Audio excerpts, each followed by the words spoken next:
buah body dia tu contaminated. Minyak dia penuh dengan habuk. Okay, mana datang habuk ni? So, Assalamualaikum, salam sejahtera.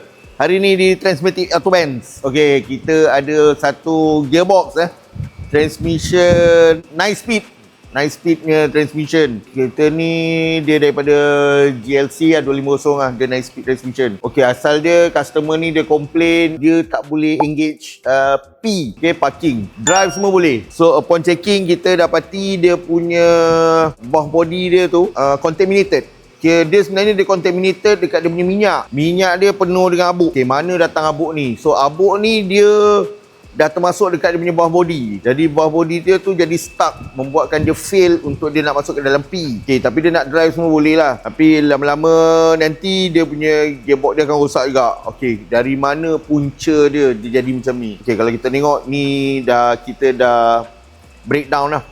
Kita dah leraikan dia punya gearbox dia. Okay, so sebenarnya dia datang daripada sini lah. So first kita tengok dia punya minyak dia. Okay, nampak tu penuh dengan habuk. Minyak dia penuh dengan habuk.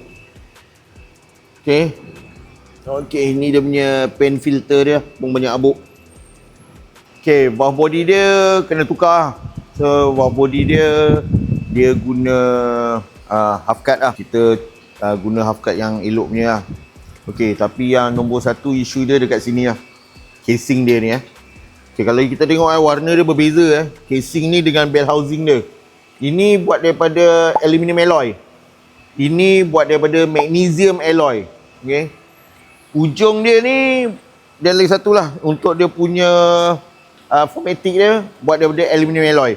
Okay, first kita nak tahu kenapa dia pakai magnesium alloy. Dia guna magnesium alloy untuk meringankan kenderaan ni. Dia tak nak berat lah. Jadi ada penjimatan petrol dekat situ. So dia gunakan satu alloy yang tak sama lah dengan aluminium. Dia pakai magnesium. Tapi bila dia pakai magnesium alloy ni lama kelamaan dia akan jadi galvanic corrosive. Okay, dia kira macam karat dia lah.